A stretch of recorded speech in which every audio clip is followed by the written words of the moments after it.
యెహోషువ గ్రంథం 7వ అధ్యాయము. విజయం ఇవ్వటం అనేది దేవుని యొక్క ఉద్దేశం. విశ్వాస జీవితంలో విజయం అనేది ఎలా కలుగుతుంది? యెహోషువ గ్రంథం 7వ అధ్యాయము 2 నుంచి 5 వాక్యాలు చదువుదాం. ముందు యెహోషువ గ్రంథము 7వ అధ్యాయము 2 నుంచి 5వ వచనం వరకు చదువుదాం.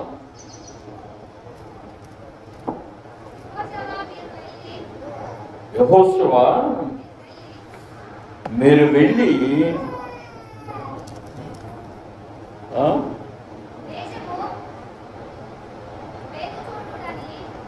దేశాన్ని వేగుచూడుడని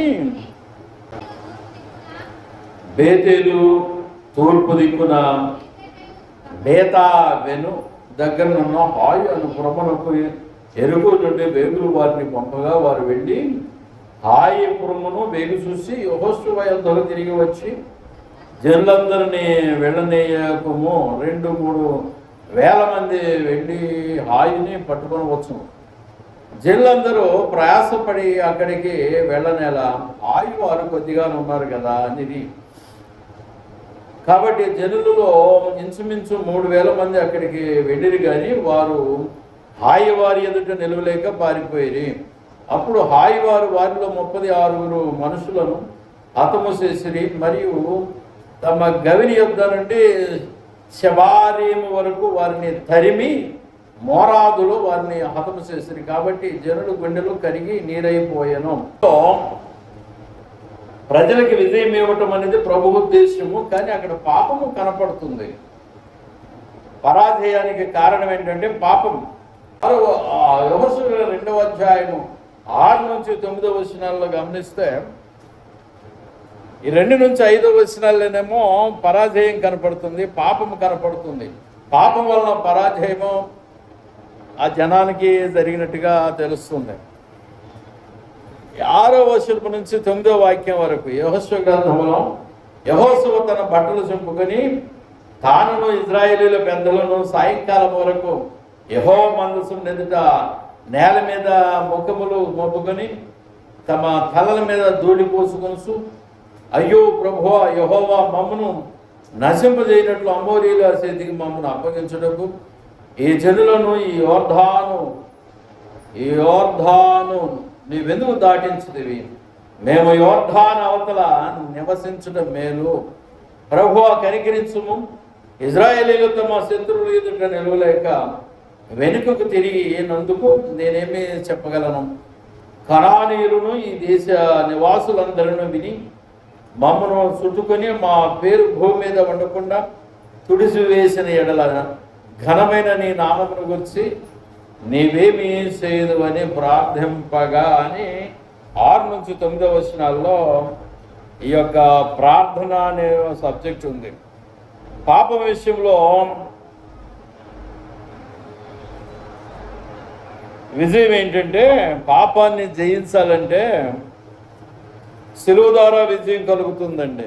పాపమును జయించుట, ప్రతి ఒక్కరికి పాపాన్ని జయించడము బహుగా శ్రమ పడతారు. పాపము జయించడానికి నరాల వ్యవస్థ ఒప్పుకోదు. ఈ నాడీ మండల వ్యవస్థ, బాడీలో ఉన్న నరాల వ్యవస్థ అనేది, కనుసూపు అనేది ఒప్పుకోదు. ఎప్పుడూ 24 గంటల పాపంనే చూస్తూ ఉంటుంది. ఈ కన్ను ఈ నరాలన్నీ పాపం వైపే గుంజుతూ ఉంటాయి. ఈ లెగామెంట్స్ అన్నీ పాపం వైపే మనిషిని నడిపిస్తూ ఉంటాయి. కనుక పాపాన్ని జయించడం అనేది 3 రకాల పద్ధతుల ద్వారాగా పాపాన్ని జయించవచ్చు. దేవునికి స్తోత్రాలు. పరాజయానికి కారణం, ఇజ్రాయెల్ పరాజయానికి కారణం పాపం. అయితే దేవునికి స్తోత్రాలు, శిలువ ద్వారా విజయం కలుగుతుంది. హెబ్రీ పత్రిక 2వ అధ్యాయం 14వ వాక్యం, హెబ్రీ పత్రిక 2వ అధ్యాయం 14వ వాక్యంలో రాయబడినట్లుగా గమనించండి. హెబ్రీ పత్రిక 2వ అధ్యాయం 14వ వాక్యంలో, శిలువ ద్వారా పాపము. ఒకటి చెప్తాను మీకు అర్థం కావటానికి. సిరుగు పులితనమ తన మత్సల రంగును మార్చుకొనజాలదు, ఎలుగు తోలు తెచ్చి ఎందాక ఉతికిన నలుపు నలుపే గాని తెలుపు కాదయ్యా. ఎలుక తోలుకి ఎప్పుడు నల్లబడుతుంది, దాన్ని తెల్లగా చేయాలంటే వీలు కాదు. నీగ్రో దేశస్తుల యొక్క రంగు మార్చుకొని సితినీయుడు అంటారు. సితినీయుడు అంటే ఆ నల్ల జాతి వాని యొక్క రంగు మార్పు కాదు. మనిషి పాపము బ్రతుకు కూడా మారాలంటే అసాధ్యము. నువ్వు ఎంత పవిత్రంగా ఉండాలనుకున్నా కూడా నీ పాప బ్రతుకును మార్చుకోలేవు. ఇది తెలుసుకో ఫస్ట్. దేవునికి స్తోత్రాలు, హల్లెలూయా. ఎంత ప్రయత్నం చేసినా సరే, కన్నో కాలో చెయ్యో, ఎంత విశ్వాసమైనా, ఎంత సేవకుడువైనా, ఎంత పెద్ద భక్తుడు అయినా సరే, నీ యొక్క రంగు పాపపు రంగు కనుక అటే గుంజుతూ ఉంటుంది మనసు. అందుకని దీనికి విరుగుడు ఏంటంటే, మనం సిలువ వైపు చూడాలి. ప్రతి క్షణము సిలువ వైపు చూడాలి. ప్రతి క్షణము ప్రభువుని యేసు యొక్క సిలువ వైపు చూడాలి. 2వ అధ్యాయం 14వ వాక్యంలో ఏమంటున్నాడు? నీ పిల్లలు రక్త మాంసములు గలవారైనందున ఆ ప్రకారమే మరణము యొక్క బలము గలవానిని, అనగా అపవాదిని మరణము ద్వారా జయం నశింప జయుటకును జీవిత కాలమంతయు మరణ భయము చేత దాస్యమునకు లోబడిన వారిని విడిపించుటకు ఆయన కూడా రక్త మాంసములలో పాలువాడు. ఆయన ప్రైజ్ ది లార్డ్, హల్లెలూయా. అది సంగతి. ప్రభు రక్త మాంసములలో పాలువాడయ్యాడు. ఎందుకు? తన పిల్లలు రక్త మాంసములు కలిగిన వారైనందున, రక్త మాంసములు గలవారమైన మనము రక్తం యొక్క ఆశ, రక్తం అనగా ప్రాణం. ఆ ప్రాణము ఎటు ఆశ కలిగి ఉంటుందో, లోకం ఏళ్ళు ఆశ కలిగి ఉంటుంది కనుక, ఆ పాపం ఏళ్ళు ఆశ కలిగి ఉంటుంది కనుక అటే గుంజుతూ ఉంటుంది కనుక, ఈ యొక్క రక్త మాంసములు కలిగిన వారిని విడిపించాలంటే ఆయన రక్త మాంసములలోకి దిగినాడు. Praise the Lord. రక్త మాంసములు ధరించుకొని భూమి మీదకి అవతరించినాడు. Praise the Lord, hallelujah. అందుకనే రక్త మాంసంలో పాల్వాడాయన. గలతీ పత్రిక 5వ అధ్యాయము 24వ వాక్యం బోధిస్తుంది కదా. గలతీ పత్రిక 5వ అధ్యాయం 24వ వాక్యం ఏమంటుంది? 5వ అధ్యాయం 24వ వాక్యం, క్రీస్తు యేసు సంబంధులు శరీరమును దాని ఇచ్చలతో దురాశలతో సిలువేసి ఉన్నారు. క్రీస్తు యేసు సంబంధులు శరీరమును దాని ఇచ్చలతోను దురాశలతోను, శరీరాన్ని ఏం చేశారు? క్రీస్తు యేసు సంబంధులు ఏం చేశారు? క్రీస్తు యేసుకు సంబంధించిన వారు శరీరాన్ని సిలువ వేశారు. ప్రైజ్ ది లార్డ్, హల్లెలూయా. శరీరము సిలువ వేయబడవలెనో, అది రహస్యం. చెప్పండి, దీనిలోనే ఉంది మర్మం అంతా. శరీరాన్ని ఏం చేయాలమ్మా? శరీరాన్ని ఏం చేయాలి? పెద్ద చెప్పా, సిలువ వేయాలి. సిలువ వేయటం అంటే అర్థం ఏంటి? యేసును సిలువ వేశారు అంటే అర్థం ఏంటి? ఆ కట్టె మీద, ఆ క్రాసు మీద ఆయన చంపారు. దాని అర్థం అది. యేసును సిలువ మీద చంపారండి. అయితే మన శరీరమును మనము సిలువ వేయాలి. ఏ విషయంలో అంటే, శరీరాన్ని దాని ఇచ్చలతో దురాశలతో సిలువ వేసి ఉన్నారు. ఎవరు? క్రీస్తు యేసు సంబంధులు. యేసుక్రీస్తు సంబంధులు అందరూ తమ శరీరాన్ని సిలువ వేయాలి, దురాశలను సిలువ వేయాలి. శరీరాన్ని సిలువ వేయాలి, దురాశలను సిలువ వేయాలంటే సంపాలని అర్థం. ఏం చంపాలా? దుష్టుని యొక్క ఆలోచనలు మెదడులోకి వస్తుంటాయి, కళ్ళల్లోకి వస్తుంటాయి, చెవులోకి వస్తుంటాయి. అన్నీ మీ యొక్క నరాల వ్యవస్థనంతటిని మార్చి పాపం వైపు గుంజుతూ ఉంటుంది. ప్రాణం ఎప్పుడు పాపం వైపు గుంజుతూ ఉంటుంది కదా. దాన్ని సిలువ వేయమంటున్నాడు. అంటే అర్థం ఏంటంటే సంపమంటున్నాడు అన్నాడు. సంపేసే, సంపు, నీ దురాశలను సంపు అంటున్నాడు. సంపలేకపోతే నీకు జయం రాదు. అందుకనే సిలువ ద్వారా విజయం. 6వ అధ్యాయం 14వ వాక్యం, ఈ గలతీల్లోని 6వ అధ్యాయం 14వ వాక్యంలో చెప్పబడింది కదా. 6:14 గలతీ పత్రిక 6వ అధ్యాయం 14వ వాక్యం ఏమంటుందంటే, అయితే మన ప్రభుని యేసు క్రీస్తు సిలువ యందు తప్ప మరి దేని యందును అతిశయించుట నాకు దూరమవును గాక. దాని వలన నాకు లోకమునకు నేనును సిలువ వేయబడి ఉన్నాం. లోకం విషయంలో నేను చచ్చిపోయానమ్మా. ప్రైజ్ లార్డ్, హల్లెలూయా. లోకం విషయంలో చచ్చిపోయాను. లోకము నా విషయంలో చచ్చింది, దానిలో జీవం లేదు. చచ్చిన శవంతో సమానం. అది లోకము నాకు శవంతో సమానం. నేను లోకానికే లోకము నా. ఇక్కడ ఏమన్నాడంటే, లోకమునకు నేనును సిలువ వేయబడి ఉన్నాను. నాకు లోకమునకు నేను సిలువ వేయబడి ఉన్నాం. సిలువ వేయబడటం అంటే చంపబడటం. ప్రైజ్ లార్డ్, హల్లెలూయా. శ్రమపరచబడటం, దుఃఖ పెట్టబడటం. 6వ అధ్యాయం 14వ వాక్యంలో, లోకానికి నేను సిలువ వేయబడ్డాను, లోకం నా విషయంలో సిలువ వేయబడింది. లోకం విషయంలో నేను చచ్చిపోయాను, నేను దినదినము జీవిస్తున్నాను. రైతులో నాలో జీవం ఉంది, ప్రాణం ఉందన్నాడు. ఏ జీవము? యేసు అనే జీవం నాలో ఉంది. ప్రైజ్ ది లార్డ్, హల్లెలూయా. తర్వాత ఈ యొక్క ప్రకటన గ్రంథం 12వ అధ్యాయం 11వ వాక్యం ఏం బోధిస్తుందంటే, ప్రకటన గ్రంథం 12వ అధ్యాయం 11వ వాక్యంలో ఏమన్నాడు?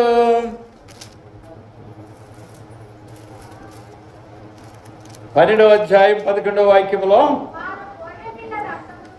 వారు గొర్రె పిల్ల రక్తమును బట్టి, ప్రైజ్ ది లార్డ్, హల్లెలూయా. గొర్రె పిల్ల రక్తమును బట్టి, అమ్మా సరిగిన గొర్రె పిల్ల రక్తమును బట్టి, గొర్రె పిల్ల రక్తమును బట్టి, అదా గొర్రె పిల్ల రక్తమును బట్టి ఏమైంది? గొర్రె పిల్ల రక్తమును బట్టి నీళ్ళు ఉద్యోగం లేదు. గొర్రె పిల్ల రక్తమును బట్టి, తామిచ్చిన సాక్ష్యమును బట్టి వానిని జయించున్నారు గాని మరణమూరకు తమ ప్రాణములను ప్రేమించిన వారు కారు. ప్రాణాలను ప్రేమించిన వారు కారు. అవసరమైతే ప్రభు కొరకు ప్రాణం ఇస్తారు. గొర్రె పిల్ల రక్తమును బట్టి ఒకటి సాక్ష్యం. దేని విషయం సాక్ష్యం చెప్తానేమో? నీకేం సాక్ష్యం ఉందని చెప్తావు? పాపివి కదా, యేసునందు రక్షించబడ్డావు, ఆయన రక్తమందు కడగబడ్డావు కనుక నీకు రక్షణ దొరికింది. కానీ వాస్తవానికి నువ్వు ఇవ్వాల్సింది యేసు యొక్క రక్తమును గురించి సాక్ష్యం ఇవ్వాలి. నీ రక్తమును గురించి కాదు, యేసు యొక్క రక్తమును గురించి నువ్వు సాక్ష్యం ఇవ్వాలి. తర్వాత ఇక్కడ ఏమంటున్నాడు? తామిచ్చిన సాక్ష్యమును బట్టి, యేసు యొక్క రక్తమును గురించి తామిచ్చిన సాక్ష్యమును బట్టి వానిని జయించున్నారు కానీ మరణము వరకు తమ ప్రాణములను ప్రేమించిన వారు కారు. ప్రాణాన్ని ప్రేమించడం అంటే ఏంటి? ప్రాణమును ప్రేమించడం అంటే ఏంటి? నీ ప్రాణమును నువ్వు ప్రేమించిన ఎడల ఆ జీవాన్ని పోగొట్టుకుంటావు. ఒకవేళ జీవమును ప్రేమించిన ఎడల నీ ప్రాణాన్ని పోగొట్టుకుంటావు. అర్థం కదా? ఎప్పటి వరకు? ప్రాణం పోయే వరకే. దేవుని స్తోత్రం, హల్లెలూయా, హల్లెలూయా. నా ప్రాణాన్ని నేను ప్రేమించలేదు కదా. ప్రైజ్ ది లార్డ్, హల్లెలూయా, హల్లెలూయా. ముద్ద తడిసిపోయి ఆ తుంగి పిల్లి దాకా ఇటు అనుకొని పోగినాం, ఇటిల్లే ముద్ద తడిసిపోయి రివర్స్లో ఋతు మేము మన చర్చిలో ఉన్నది కాలిబ్ బ్రదర్ భార్య కాప్సెట్ పిల్లలు ప్రోగ్రామ్ అని చెప్పకుండా ఇటని చెప్పారు అన్నట్టుగా భావన కలిగి ఇటు వెళ్తే ముద్ద తడిసిపోయి ఆడకపోతే వాక్యం చెప్పడానికి మార్గం లేదు. తడిసిపోయి నేనే వాక్యం చెప్పాలా? పోయిన సంవత్సరం వానలో. అందుకని నాకు కారు అవసరం అమ్మా అని దేవునికి ప్రార్థన చేసుకుంటా ఉంటే ఆయన కారు ఇస్తే అది పోయి డాన్స్ చేసింది, యాక్సిడెంట్ చేసింది. ఏం చేద్దాం? ప్రైజ్ ది లార్డ్, హల్లెలూయా. అవసరమే. ముద్ద తడిసిపోయి నేనే వాక్యం చెప్పాలా? ఏంటి మీ పాస్టర్ రాలేదా అంటున్నాడంట ఆ ఊరు పాస్టర్. వస్తాడయ్యా, వస్తాడు కానీ ముద్ద తడిసిపోయి నేనే వాక్యం చెప్పాలా? ప్రార్థన చేసి ఇంటికి వచ్చాను. ప్రైజ్ ది లార్డ్, హల్లెలూయా, హల్లెలూయా. నా ప్రాణాన్ని ఆ చలిలో పెట్టాను, నా ప్రాణాన్ని వానలో పెట్టాను, నా ప్రాణాన్ని ఎండలో పెట్టాను ఇంతకాలం. కానీ జస్ట్ లార్డ్ ఇప్పుడు నాకు షుగర్ ఉంది, నేను తట్టుకోలేకపోతున్నాను, నాకు వెహికల్ అనుగ్రహించమంటే ఆయన ఏదో ఇచ్చాడు. కానీ మరి అది ఎంతవరకు ముందుకెళ్తుందో వెనకపోతుందో, లేకపోతే 3000 కిలోమీటర్ల మేఘం వస్తుంది ఇండియా పైకి, కాశ్మీర్ నుంచి కన్యాకుమారి వరకు ఒక మేఘం వస్తుందంట. ఆ మేఘం ఎలినోనట, ఎల్నీనో. భారతదేశాన్ని లేపేస్తుందో లేకపోతే ఉంచుందో తెలియదమ్మా. మొత్తం కరువు కాటం వస్తుంది అంటున్నారు. ఎల్నినో 3000 కిలోమీటర్ల మేఘం, నల్లటి మేఘం, రాత్రిలాగా అయిపోద్ది పగలంతా. సంకటం. చూద్దాం, శాస్త్రవేత్తలు చెప్తున్నారు దేవునికి స్తోత్రం. ప్రాణాలను ప్రేమించిన వారు కాదు, వారు ప్రాణమును ప్రేమించిన వారు కాదు. ప్రైజ్ ది లార్డ్, హల్లెలూయా. ప్రాణాన్ని పెట్టిన వారు, ఆ రక్తము నిమిత్తమై వాళ్ళ ప్రాణమును ప్రణంగా పెట్టిన వారి యొక్క విశ్వాసులంతా ఆ రోజు సమీపించబోతున్నది. ఏ రోజు? ప్రాణం పెట్టే రోజు వస్తుంది. 666 అనే ఒక నెంబర్ రాబోతుంది. అప్పుడు విశ్వాసులు భూమి మీద ఒకవేళ ఉంటే శోధించబడి ప్రాణాలు వెంటబడుతుంది. దేవునికి స్తోత్రాలు, దేవునికి స్తోత్రం. యాకోబు పత్రికలో విజయం రావాలంటే, పాపం మీద విజయం రావాలి, లోకం మీద విజయం రావాలంటే కొన్ని చిట్కాలు ఉన్నాయి. సిలువ ద్వారా మాత్రమే విజయం వస్తుంది. ఒకటి పాయింట్ గుర్తుపెట్టుకోండి, యేసుక్రీస్తు యొక్క సిలువ ద్వారా మాత్రమే విజయము వస్తుంది. గుర్తుపెట్టుకుని చెప్పండి. 3 అంశాలు. ఇన్ టైంలో పూర్తి చేస్తా, వీలైతే 10 నిమిషాలు పొడిగించవచ్చు. సిలువ ద్వారా మాత్రమే విజయం వస్తుంది. చెప్పండి. ఏంటి ఏంటి అంటే అర్థం ఏంటి? అంటే అర్థం ఏంటి? నేను కేకలేసుకొని చెప్పిపోయినా పడితే, అయ్యగారు ప్రవర్తన అని చెప్పినా పడితే, నీకు ముందు అర్థం కాకపోతే నేను చెప్పిందంతా వ్యర్థం. అంటే ఏంటి? చాలా పెద్ద కేకేసే కదా. అంటే అర్థం ఏంటి? సిలువ ద్వారా విజయం వస్తుందంటే అర్థం ఏంటి? చెప్పాను కదమ్మా, అర్థం కాదనా? ఇప్పుడు దాకా వాగింది ఏంటిది? ఒకే మాట చెప్పా, నీవు లోకం విషయం సావాలి, లోకం విషయంలో సావాలి. ఒకటి, నీ విషయము లోకం చావాలి, నీలో ఉన్న దురాశలని చంపేసేయాలి, దురాశలను చంపాలి. ప్రైజ్ ది లార్డ్, హల్లెలూయా, హల్లెలూయా, హల్లెలూయా. అది అర్థం. చంపటం, సిలువ అంటే ఏంటి? చంపేయటం, దురాశలను చంపటం. చెప్పండి. సిలువ అనగా దురాశలను. నువ్వు లోకం విషయం చచ్చిపోవాలి, లోకం నీ విషయంలో సావాలి. లోకం అంటే ఏంటి మొదట తెలియాలి, తర్వాత చెప్తా. టైం లేదు కదా, తర్వాత చూసుకున్నాను మనం. అయితే దేవునికి స్తోత్రాలు. యాకోబు పత్రిక 4వ అధ్యాయం 7వ వాక్యంలో రాయబడింది కదా, నీ ముఖము గురించి నా ముఖము గురించి అర్థం గురించి రాయబడిందండి. నీ ముఖము నా ముఖము ఇంకోటి అర్థం గురించి రాయబడింది. ఏమని?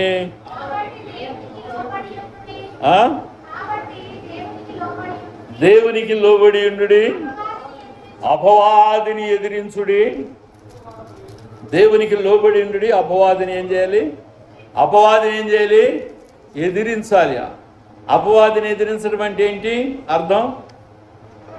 అపవాదిని ఎదిరించడం అంటే ఏంటి? ఏడ దొరుకుతాడు నీకు అపవాది? దయ్యం ఏడ దొరుకుతుంది నన్ను ఎదిరించడానికి? గాలా 2 కొమ్ములు పెట్టుకుని వచ్చింది ఎదిరించడానికి? లేదే, అలా రాదు. యేసుక్రీస్తు ప్రభువు నిలబడ్డాడు.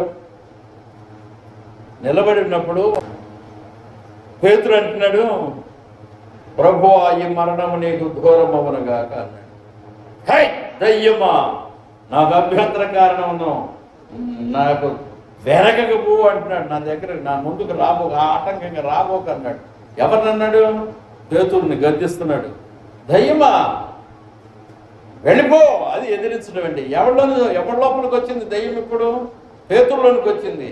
ఏమంటున్నాడు పేతుర్ని ఏమంటున్నాడు? సాతానా, సాతానా నా వెనక్కి పో, నాకు ఆటంకం చేయబోక అన్నట్టుగా పేతుర్ని గద్దిస్తున్నాడు. ఎవరిని వాడుకున్నాడు సాతాను ఇక్కడ? ఏమి విషయంలో? యేసుక్రీస్తుని మరణము, శిలువ మరణము అనేది నువ్వు రాజు అవ్వదుగాక. పేతుర్ని గద్దించాడు. ఎవరిని? పేతుర్ని. ఎవరిని ఎదిరించాడు? పేతుర్లో వచ్చిన దయ్యాన్ని. ఎవరి లోపల నుంచి వస్తుంది? అవ్వ లోపల నుంచి వస్తుంది, సర్పం లోపల నుంచి వస్తుంది. అందుకని ఘటాలను ఎదిరించాలి. పాస్టర్లని ఏముండదు అక్కడ. దయ్యం ఎవరినన్నా ఆడుకోవచ్చు, పెద్దయ్య గారులను కూడా ఆడుకుంటుంది. ఒక్కోసారి ధనాశ పెట్టి ధనమంతా నాకే కావాలని పెట్టుకుంటాం. కనుక ఎవరిని నమ్మటానికి వీళ్ళ పేతురు అంత పెద్ద బిషప్నే పట్టుకుందంటే దయ్యం వచ్చి అక్కడ నిన్ను నన్ను పట్టుకొని ఆడించడానికి ఒక లెక్క, నా డొక్క పగిలిపోతుంది పక్కా. మళ్ళా ఏంటనుకున్నాం, సైతాన్ని పట్టుకుంటాం. కనుక దేవునికి స్తోత్రాలు. ప్రభువుకి లొంగియుండు, అపవాదిని ఎదిరించడం. అపవాదిని ఎదిరించడం అంటే అది నీ కోడల్లోకి రావచ్చు దయ్యం, లేకపోతే నీ అత్తలోకి రావచ్చు దయ్యం, లేకపోతే నీ కొడుకులోకి రావచ్చు దయ్యం, లేకపోతే మీ నాన్నలోకి రావచ్చు దయ్యం, లేకపోతే నీ మనవడిలోకి రావచ్చు దయ్యం. వచ్చి నిన్ను అన్ని రకాల ఆటంకపరుస్తూ ఉంటుంది. దయ్యంగా కనపడదండి, అది మనుషులు లోపలికి వచ్చి ఎదిరిస్తూ ఉంటుంది. ఆటంకం చేయటమే, ఒత్తిడి చేయటమే, మనల్ని చేసే పని చేయకుండా చేయటమే దాని పని. Praise the Lord. హల్లెలూయా. గ్రహించండి, నేను చెప్పేది శ్రద్ధగా వినండి, వాక్యాన్ని ఆలోచించండి. పేతురుని ఎందుకు వాడుకున్నదో ఆలోచించండి. పేతురుని గద్దించాడా, దెయ్యాన్ని గద్దించాడు ఇక్కడ? మరి అక్కడ పేతురు ఎందుకు? ఇంకా పేతురుని అంటున్నాడు సైతాన్ వెనుకబాని, యోధా నీ పని నువ్వు చేసుకోపా. వాళ్ళకి వచ్చింది దెయ్యం. ఇప్పుడు పేతురు దెయ్యమా, లేకపోతే యోధా దెయ్యమా, లేకపోతే ఏమన్నట్టు? ఎవరు వాడబడితే వాళ్ళే దెయ్యాలి అక్కడ. Praise the Lord. హల్లెలూయా. నువ్వేమో దేవతమేం కాదు. పరలోకం చేరిన తర్వాత నేను దేవదూతగా చూస్తాను. నేను అప్పటిదాకా చూడ.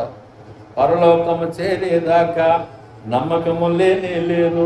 బాప్తిసం పొందినంత మాత్రమున, సున్నతి పొందినంత మాత్రమున పొందకపోవట పొందుట ఏమీ లేదని పౌలు గారు అంటున్నాడు. సున్నతి అనగా బాప్తిస్తానికి సూచన. కనుక ఆడడం లేదు, మగోడం లేదు. పరలోకంలోకి నీవు నీ యొక్క ఈ దేహము రూపాంతరం చెంది చేరే వరకు నమ్రత లేదండి. Praise the Lord. Hallelujah. Hallelujah. అంటే అర్థం ఏంటంటే దేవుని చిత్తాన్ని గైకొని నిన్ను నీవు దేవునికి లోబరుచుకోవటంలోనే ఉంటుంది అసలు విషయం.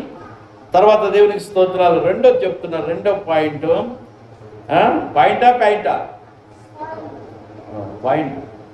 అంటే ఏంటి? అంశం, విషయం. రెండోది, ఒకటేమో సిలువ ద్వారా విజయం.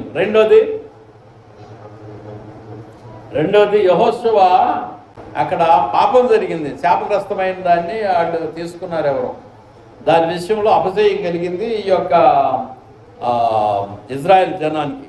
అందుకని పాపం ద్వారా వాళ్ళకి అపజయం కలిగింది. కనుక జయం కలగాలంటే, మనుషులకి విశ్వాసులకి జయం కలగాలంటే, ఒకటి సిలువ ద్వారా, నేటి కాలంలో సిలువ ద్వారా విజయం కలుగుతుంది ఒకటి. రెండోది ఏంటంటే ఆత్మ ద్వారా విజయం. రెండవ అంశము ఆత్మ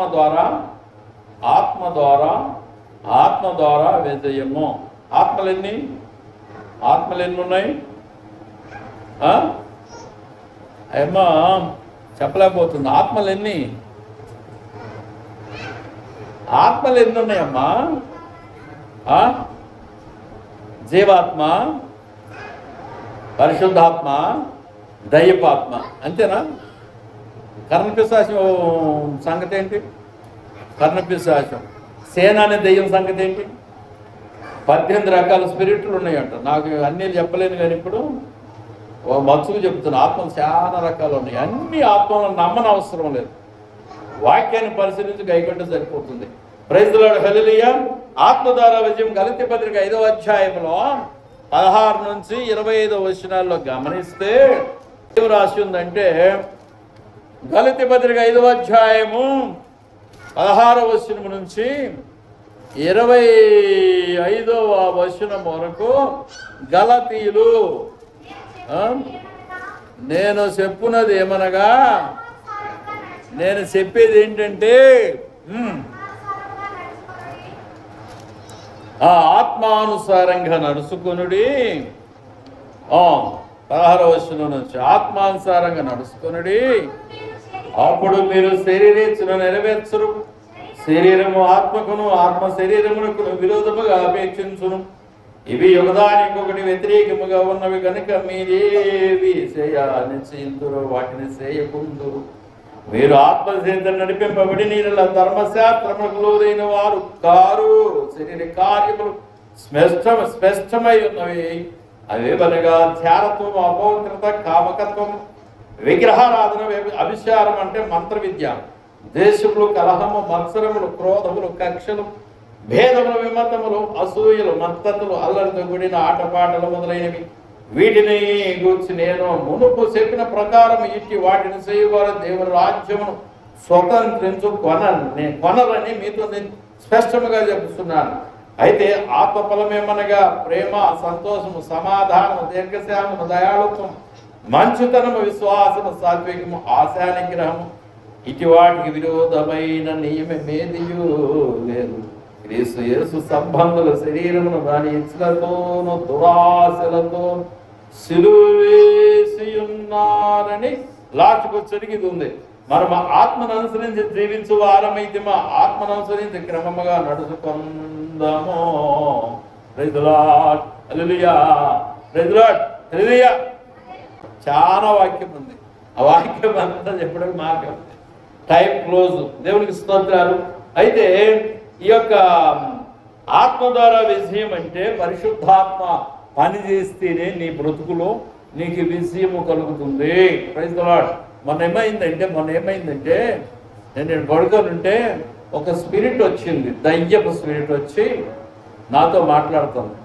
దురాత్మ వచ్చి మాట్లాడుతుంది. దురాత్మని ఎలా గ్రహిస్తావయ్యా అంటే, నా భార్యమే ఇక్కడ పడుకొని ఉంది, గదిలో నీ భార్య పడుకొని ఉంది అంటుంది. మెలుకున్నా, దొరికితే చెప్పు తీసుకునేవాడిని, దాన్ని కొట్టేవాడిని, దయ్యాన్ని. కానీ దొరకలేదుగా. ఆలోచించండి, నా భార్య అంటే దురాత్మ మాట్లాడుతుంది అన్నట్టు. అది వాక్యమునకు సరిపోని ఉండదు. దయ్యం మాట్లాడేటప్పుడు వాక్యానికి సరిపోతేనేమో దేవుడు మాట్లాడుతున్నట్టు ఉంటుంది. వాక్యానికి వ్యతిరేకంగా శరీర ఆశలను రేకెత్తించే స్పిరిట్ వచ్చిందనుకో, అదేదో మంత్రశక్తి ఎక్కడి నుంచో గుళ్ళు దూరింది, ఎలాగంటారు ఆకాశం మధ్యాహ్నానికి కిందకి మీదికి ఎలాడుతుంది, మళ్ళా పడి సావరా అంటుంది దురాత్మ శక్తి. నా చిన్న వయసులో మన 11-10 ఏళ్ల టైంలో ఒకటి వచ్చింది. అది మొన్న మధ్య నెరవేరింది 20 ఏళ్ల క్రితం, శరీరానికి సంబంధించింది. దేవుడు అప్పుడే చెప్పి మాట్లాడాడు, కానీ నాకు అర్థం కాలేదు. పడిపోయి చెడిపోయిన తర్వాత అర్థమైంది. మళ్ళీ ఇంకొకసారి సావరా అని ఆకాశానికి భూమికి మధ్యలో ఎలాగట్టి చూసుకొని సంగతి ఎందుకు చూస్తారు అంటున్నారు. మంత్రశక్తులు దాడులు చేస్తారు, చెడగొడతాయి, పడగొడతాయి. దేవుని మందిరం మీద మంత్రశక్తులు వస్తాయా అంటే వస్తాయి. ఎన్ని మంత్రశక్తులు విడిచిపెట్టామో ప్రార్థన చేసి గాలిలోకి, అవి వచ్చి రివర్స్ వచ్చి నన్ను శోధిస్తాయి. మూడో అంశం ఏంటంటే పరిశుద్ధాత్మ ద్వారా. రెండవది పరిశుద్ధాత్మ కాదా అని పరిశీలించాలి. పరిశుద్ధాత్మ ద్వారాగా విజయం వస్తుంది. దేవుని యొక్క ఆత్మ ద్వారా విజయం పొందొచ్చు ప్రతి విశ్వాసి సేవకులు. ఆత్మను కలిగి ఉండాలి. అయిపోయింది టైము. ఇంకొక అంశం ఉందండి, ఓపిక పట్టండి. మూడో అంశం వాక్యం ద్వారా విజయం. ప్రైజ్ ది లార్డ్, హల్లెలూయా. మూడో అంశము వాక్యం ద్వారాగా విజయము. ఏంటి ఏమన్నాను? 119వ కీర్తన 1 నుంచి 3వ వాక్యం వరకు, 1వ వచనం నుంచి 3వ వాక్యం వరకు. 119వ కీర్తన 1వ వచనం నుంచి 3వ వచనం వరకు ఏమన్నాడు?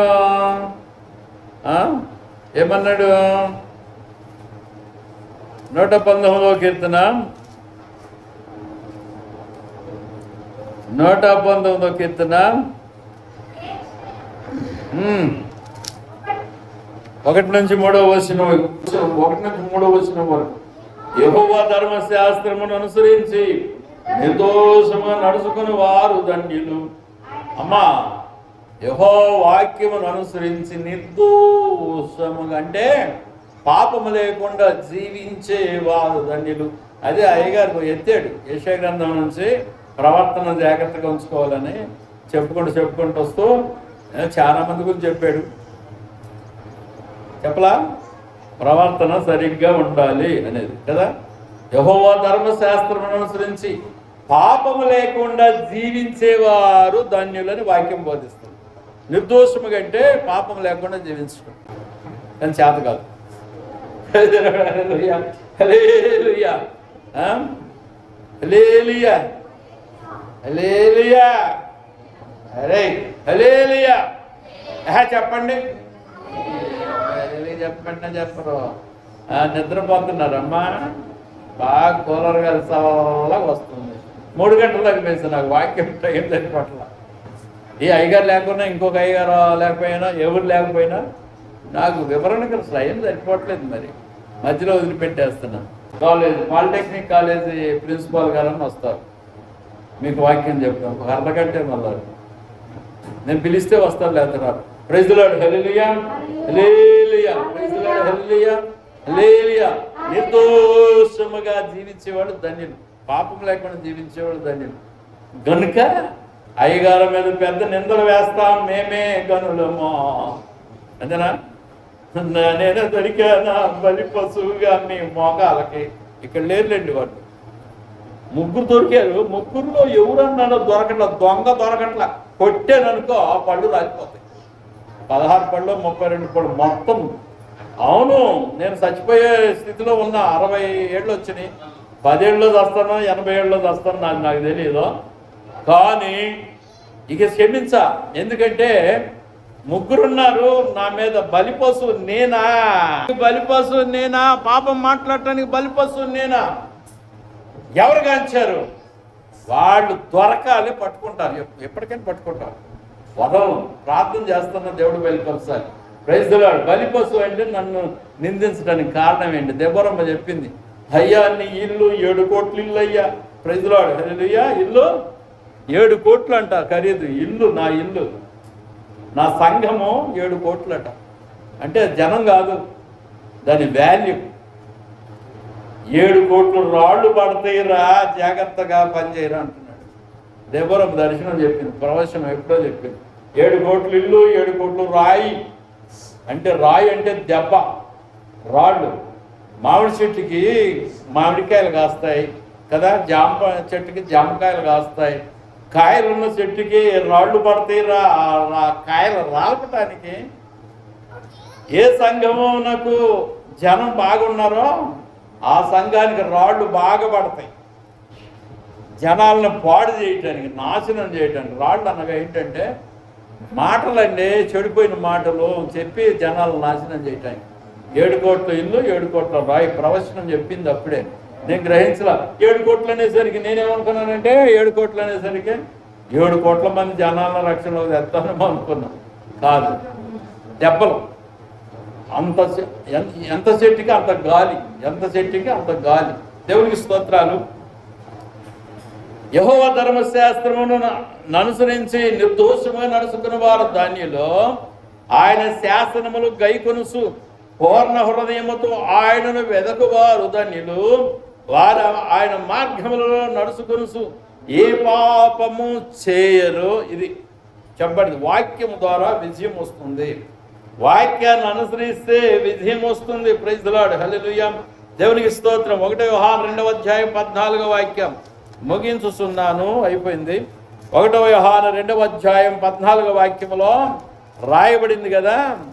1 యోహాను 2వ అధ్యాయము 14వ వాక్యం, 2వ అధ్యాయం 14వ వాక్యంలో ఏమన్నాడు? ఆ చిన్నపిల్లలారా, ఓ చిన్నపిల్లలారా, చిన్నపిల్లలారా, మీరు తండ్రిని ఎరిగి ఉన్నారు కనుక మీకు రాయిస్తున్నాను. చిన్నపిల్లలు అనగా ఈ 96 ఏళ్ళ వృద్ధుడు చిన్న పిల్లవాడు దేవుని దృష్టిలో అంటున్నాను. అవునా కాదు? అడగండి. 100 ఏళ్ళ వృద్ధుడు కూడా దేవుని దృష్టిలో చిన్న పిల్లవాడే. దేవుని దృష్టిలో మోషే చిన్న పిల్లవాడు. అంటే అర్థం ఏంటంటే చప్పట అడుగులు వేసి పడిపోతుంటారు, వాళ్ళని చిన్నపిల్లలు అంటారు. నా చిన్నపిల్లలారా అంటే జ్ఞాన వివేకముల విషయంలో పెద్దవారైతే వారిని పెద్దవారు అంటాడు. నా పెద్దనైన నేను అంటాడు ఒక ఆయన శిష్యుడు. అయితే చిన్నపిల్లలారా, మీరు తండ్రిని ఎరిగి ఉన్నారు కనుక మీకు వ్రాయిస్తున్నాను. తండ్రులారా, మీరు ఆది నుండి ఉన్నవానిని ఎరిగి ఉన్నారు కనుక మీకు వ్రాయిస్తున్నాను. యవనస్తులారా, మీరు బలవంతులు, దేవుని వాక్యం మీ యందు నిలుస్తున్నది, మీరు దుష్టుని జయించున్నారు కనుక మీకు వ్రాయిస్తున్నాను. ఇవన్నీ ఏంటంటే జయ జీవితం అన్నట్టు రాస్తున్నాను. దీన్ని వివరించడానికి టైం తీసుకోవట్లేదు. దేవునికి స్తోత్రాలు. చిన్నవారంటే ఏంటి, పెద్దవారంటే ఏంటి? పెద్దవారంటే బుద్ధి వివేక జ్ఞానములు కలిగిన వారని అర్థం. చిన్నవారు అనగా సపటడుగులు వేసి కింద పడిపోయేవాళ్ళు అని అర్థం. దేవునికి స్తోత్రం. నడవటం సరి రానివారు అని అర్థం చిన్నపిల్లలంటే. మీరు చిన్నపిల్లలుగా ఉండాలనుకుంటున్నారా, లేకపోతే పెద్దవారిగా ఉండాలనుకుంటున్నారా? చెప్పండి, చేయలేదండి. పెద్దవారిగా ఉంటామన్న వాళ్ళందరూ చేయొద్దండి. నేనే సంఘ పెద్ద నన్నోళ్ళు చేయొద్దండి. మొదటి నీకు బుద్ధి లేదు. సంఘ పెద్ద, నేనే సంఘ పెద్ద అన్నోళ్ళకి జ్ఞానం ఉండదు. ఎందుకంటే మేమెన్నుకోవాలి, ఈ అమ్మాయి మంచిగుంది, ఈ అబ్బాయి బాగున్నాడు, బుద్ధి వివేకములు గనుక వాళ్ళ సంఘ పెద్దలుగా మేము నియమించాలి. అందరికంటే బెటర్, పర్వాలేదు అనుకుంటే మేము పెడతాం. కానీ నీ అంతటి నీవు నేను పెద్దనే, నేనే ప్రెసిడెంట్ని, నేనే అంటే అయిపోయింది నీ పని. నీవెన్నో విషయంలో తడబడి పడిపోతుంటావు. కనుక చిన్నపిల్లలుగా ఉండటమే బెటర్. దేవుడు లేపి నడిపిస్తాడమ్మా. ప్రైజ్ ది లార్డ్, హల్లెలూయా. పెద్దవారుగా ఉన్నారనుకో అక్కడ క్షమింపబడదు. తప్పు పడిపోతే క్షమింపబడదు. పెద్దవారిగా ఉండకూడదా? ఉండాలి, కానీ నువ్వు జాగ్రత్తగా ఉండాలి. ప్రతి నడత విషయంలో జాగ్రత్తగా ఉండాలి. అది పెద్దవారికి చిన్నవారికి తేడా. ఇప్పుడు సుందరమ్మ ఉంది ఇక్కడ, వాళ్ళ మనవడు కూర్చున్నాడు ఇక్కడ. వాళ్ళ మనవడు పెద్దోడా, సుందరమ్మ పెద్దదా? చెప్పండి, ఎవరు పెద్దోళ్ళు? అబ్బాయి అక్కడ కూర్చుంది. నీ మనవడు పెద్దోడు, నువ్వు పెద్దదానివే. తెలియట్లేదా నీకు? నాకు తెలిసి అడుగుతున్నా, చెప్పు. ఎవరు పెద్దోళ్ళు? అవే కదా పెద్ద. నాయనమ్మ కాదా? వాళ్ళ తాత ఉంటే తాతే పెద్దోడు, వీడు మనవాడు కడుపు లోపల నుంచి వచ్చిండు 3 తరాలకి కదా. ప్రైజ్ ది లార్డ్, హల్లెలూయా. ఎవరు పెద్దోళ్ళు? ఆడే అనుకుంటాడు నేనే పెద్దోడిని అంటే ఎట్లా ఉంటుంది? నువ్వు తాతగారు నీకంటే నేనే పెద్దోడిని అంటే ఏమన్నట్టు? వాళ్ళు ఉంటే ఒకవేళ తాత లేడులే, ఒకవేళ తాత ఉంటే ఏమంటాడు ఆ పిల్లగాడిని? తాతకు బుద్ధులు నేర్పేవాడు పుట్టిండ్రు, తాతకే బుద్ధులు నేర్పేవాడు పుట్టిండు. అంటే ఎంపల చెట్టుకి నిచ్చెన వేసేవాళ్ళు వచ్చారు. అమ్మా అర్థం కదా? ఎంపల చెట్టుకి నిచ్చెన వేసేవాళ్ళు ఎంపల చెట్టు ఎంత ఉంటుంది, దానికి నిచ్చెన వేసేవాళ్ళు వచ్చారట. ఎవరన్నారా? బైబిలే అన్నది. బాలుడు రాజ్యం చేస్తాడని వాక్యంలో రాశాడు.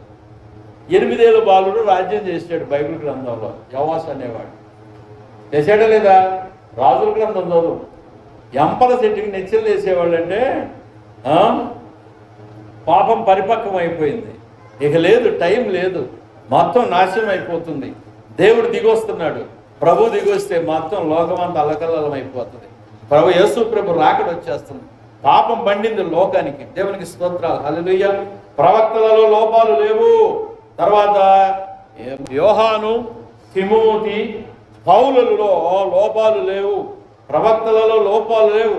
అబ్రహాం, మోషే, దావీదు, తర్వాత పేతురు, వీరిలో కొన్ని లోపాలు ఉన్నవి. లోపములు కలవారు సవరించుకునుట దేవుని ఏర్పాటని బైబిల్ చెప్తుంది.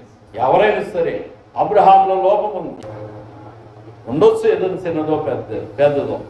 మన మోషేలో ఒక లోపం కానొచ్చింది. కట్టె చూపెట్టమంటే కట్టెతో కొట్టాడు రాయిని. తర్వాత దావీదుల లోపం బెత్షెబా యొక్క జీవితంలో ప్రవేశం. పేతురు లోపం వేషం వేసుకుంటా భోజనం చేసే దగ్గర పౌలు ఖండించాడు. అంటే కొన్ని లోపాలు ఉన్నవాళ్ళు సరి అయిపోతున్నారు. మన విశ్వాసులు అయితే సరిగారు. అబ్రహాం సరి అవుతాడు, పేతురు సరి అయిపోతాడు, కానీ మోషే కూడా సరి అయిపోతాడు, కానీ దెబ్బతింటాడు. కానీ వాళ్ళు కరెక్షన్ అయ్యారు. మనమైతేనా వాళ్ళని మించిపోయి ఉన్నాం. మేమైతే సరిగా, వాళ్ళు సరి అవుతారు కానీ నేను సరిగాను. అమెండ్మెంట్ చేసుకోవాలి, జీవితాన్ని సరిదిద్దుకోవాలి. జీవితాన్ని ఏం చేయాలి? సరి చేసుకోవాలండి. ప్రైజ్ ది లార్డ్, హల్లెలూయా. దేవుని ఏర్పాటు అది, సవరించుకున్నాడు దేవుని ఏర్పాటు. 1 యోహాను 2వ అధ్యాయంలో 1 నుంచి 3వ వాక్యంలో చూస్తే, నా చిన్నపిల్లలారా మీరు పాపం చేయకుండాకై ఈ సంగతులను మీకు రాయిస్తున్నాను. చిన్నపిల్లలారా మీరు పాపం చేస్తారమ్మా, మీరు విశ్వాసులే, పాపం చేస్తారు, ఏ కారణం చేతనైనా చేయవచ్చు. అందుకని పాపము చేయకుండాకై నేను ఈ విషయాలు రాస్తున్నాను. ఏంటి అంటే, ఎవడైనా పాపం చేసిన యెడల నీతిమంతుడిని యేసుక్రీస్తు అనే ఉత్తరవాది తండ్రి వద్దమనుకున్నాడు. Don't worry, don't commit sin. If you commit sin you will forgive. దేవుని స్తోత్రం, హల్లెలూయా. నీవు క్షమించబడతావు. ఎందుకంటే ఒకవేళ if you commit sin you will forgive by God. దేవునికి స్తోత్రాలు, హల్లెలూయా. ఒకవేళ మీలో ఎవడైనా పాపం చేసి నీతిమంతుడిని యేసుక్రీస్తు ఉత్తరవాది తండ్రి యొద్ద మనకున్నాడు జవాబు చెప్పడానికి. ఆయనే మన పాపములకు శాంతికరమైనాడు.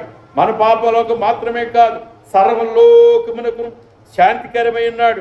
మరియు మనం ఆయన ఆజ్ఞలు గైకొనిన ఎడ దీని వలననే ఆయనను ఎరిగిన్నామని తెలుసుకుందుము. మనం ఆజ్ఞలు గైకొంటే ఆయన ఎరిగి ఉన్నామని తెలుసుకుంటాం. దేవుని స్తోత్రాలు. ఇంకొక వాక్యం, 9వ వాక్యం చూద్దాం. దీనిలోనే ఇదే అధ్యాయము మన 9వ వాక్యంలో, వెలుగులో ఉన్నానని చెప్పుకొనుచు తన సహోదరుని ద్వేషించువాడు ఎప్పటి వరకును చీకటిలోనే ఉన్నాడు. నేను వెలుగులోనే ఉన్నానని ఎప్పుడు ఎదుటివారిని ద్వేషిస్తుంటారు. చూడు, మన 9వ వచనం, నేను వెలుగులో ఉన్నాను అనుకుని సహోదరుని ద్వేషించుట జరిగితే, నీ తోటి వారిని ద్వేషించడం దూషించడం జరిగితే ప్రేమ నీలో లేదు. ప్రేమ లేకపోతే దేవుడు నీలో లేడు. పెద్ద దయ్యం వచ్చి లోపల కూర్చుంది. ప్రేమ లేదు నీలో. ప్రేమ లేనప్పుడు దేవుడు నీలో లేడు. దయ్యం ఉంది లోపల, చీకటి ఉంది. ఆ చీకటి వలన నువ్వు ద్వేషిస్తున్నావు, నీ పొరుగు వారిని దూషిస్తున్నావు కనుక వెలుగులో ఉన్నాను అనుకుంటున్నావు కానీ చీకటిలో నడుస్తున్నావు. వాక్యం బోధిస్తున్నాం. గలతీల్లో 6వ అధ్యాయం 1వ వచనంతో ముగింపు. దేవునికి స్తోత్రాలు. గలతీ పత్రిక 6వ అధ్యాయము 1వ వచనం అండి. 6:1 వచనము, సహోదరులారా, ఒకడు ఏ తప్పిదములు నైనను సిగ్గుకొని ఎడల ఆత్మ సంబంధులైన మీలో ప్రతివాడు తానును శోధింపబడుతునేమో అని తన విషయమై చూసుకొనుచు సాత్వికమైన మనసుతో వాటి వాణిని మంచి దారికి తీసుకొని రావలేను. ఎవరైనా తప్పిదములు దొరికితే ఆత్మ సంబంధులైన మీలో ప్రతివాడు తానును శోధింపబడుతునేమో అని. అంటే అర్థం ఏంటంటే, ఒకళ్ళు తప్పులో ఉన్నారని తెలిసింది, నువ్వు కూడా ఆ తప్పులో దొరుకుతావేమో జాగ్రత్త పడమంటున్నాడు. అట్లా దొరక్కోకుండా జాగ్రత్తగా ఉండు. వాడిని విమర్శించడం కంటే వాడిని సరైన దారిలోకి తేవటం మంచిదేమో అన్నట్లుగా ఉంది. సాత్వికమైన మనసుతో అట్టి వాణిని మంచి దారికి తీసుకుని రావాలని కానీ విమర్శించి వాడిని పాడు చేయకూడదు. ఎవరినైనా మగవాళ్ళనైనా ఆడవాళ్ళనైనా పాడు చేయకూడదు, దూషించి ద్వేషించి. ఈరోజు ఈ దినాల్లో ఎవడన్నా తప్పిపోతే, దారి తప్పితే వాడిని అంతకంతగా నాశనం చేయడం తప్ప దూషించి ద్వేషించి మంచి మాటలు చెప్పో లేదా ప్రార్థన చేసో మంచి దారికి తేవటం ఎవరు చేయట్లేదు. నాశనమైన వాడిని ఇంకా నాశనం గారా అన్నట్టు తీసుకెళ్తున్నారు కదా. ఏమంటారు? ఎన్ని వాక్యాలు వచ్చినాయి మీకు ఇప్పుడు? చెప్పకపోతే మీరు వినదంతా వ్యర్థం, ఎంతసేపు నేను వదిలిందంతా వ్యర్థం కదా. ఇప్పుడు ఎన్ని వాక్యాలు విన్నారు చెప్పు? చెప్పు చూద్దాం.